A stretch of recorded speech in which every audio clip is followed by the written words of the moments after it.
Expiry की वजह से बाजार में आज ज़्यादा उतार चढ़ाव देखने को मिला और एक्सपायरी छोटे से रेंज में आज ख़त्म हो गई। निफ्टी एक बार 24,035 का हाई बनाया, लेकिन सेलिंग प्रेशर आया और 23,829 का लो भी बना। वहीं 23,865 पे क्लोज किया। हालांकि क्लोजिंग निगेटिव ही है। तीसरे दिन एक नए लो के साथ क्लोज किया निफ्टी। डेली टाइम फ्रेम पे निफ्टी का अगर चार्ट पैटर्न देखें तो एक फ्लैग पैटर्न बनता हुआ नजर आएगा।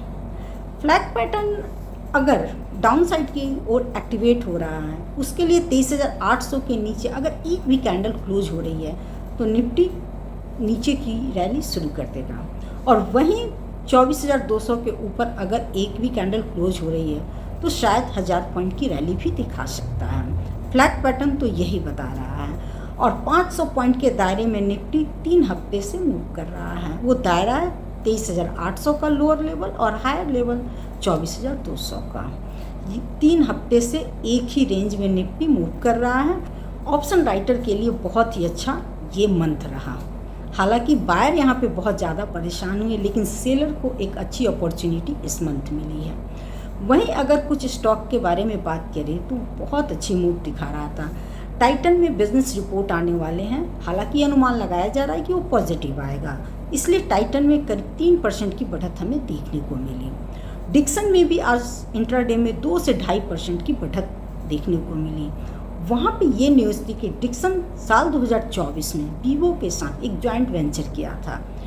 नोएडा में एक कंपनी लगानी थी, मोबाइल मैन्युफैक्चरिंग, इलेक्ट्रॉनिक मैन्युफैक्चरिंग का प्रोडक्शन करना था, जिसमें मोबाइल, टैबलेट और भी बहुत सारी चीज़ें आ रही थी। तो उनके लिए उनको अभी परमिशन नहीं मिला था। वो चीज़ें अब यहाँ पे पॉजिटिव होती दिख रही है, इसलिए इंट्राडे में 2 से 2.5% की बढ़त देखने को मिली है। तो डिक्सन भी बहुत अच्छे लेवल पे डिक्सन अभी मूव कर रहा है। और भी फार्मा को उठाकर देख लो, pharma sector day by day अच्छा मूव कर रहा है। लेकिन वहीं अगर आईटी की बात की जाए तो आईटी में आज टीसीएस 6 साल के लो पे ट्रेड कर रहा था।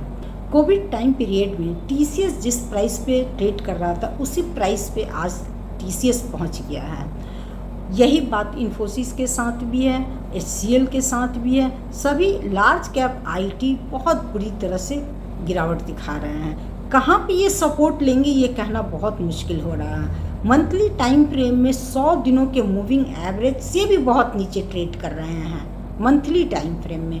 तो टीसीएस कहीं से भी संभलने, टीसीएस क्या आईटी सेक्टर कहीं से संभलने को तैयार ही नहीं हो रहा है। वहीं रिलायंस की बात करूँ तो रिलायंस बिल्कुल मूव नहीं कर रहा है। कई दिन हो गए रिलायंस में कोई मोमेंटम नहीं हो रहा है, ना डाउन साइड का मोमेंटम हो रहा है ना अप साइड का मोमेंटम हो रहा है। तो मिला जुला इफेक्ट है। निफ्टी के लिए बहुत ज़्यादा परेशानी हो रही है, निफ्टी नहीं चल पा रहा है इसी वजह से। बैंक निफ्टी की बात करूँ तो बैंक निफ्टी में अब तक ठीक है, लेकिन बैंक निफ्टी भी सारे कंपोनेंट अपर लेवल पर चले गए हैं, तो इसलिए वहाँ पे भी एक बार शायद प्रॉफिट बुकिंग देखने को मिल सकता है। तो इसलिए बाज़ार में अभी उतार चढ़ाव हमें देखने को मिलेगा। अब हम नए मंथ की तरफ जा रहे हैं और इस मंथ से रिजल्ट सेशन शुरू हो जाएगा। तो अब ये देखना है कि आने वाला मंथ कैसा रहेगा हमारे लिए।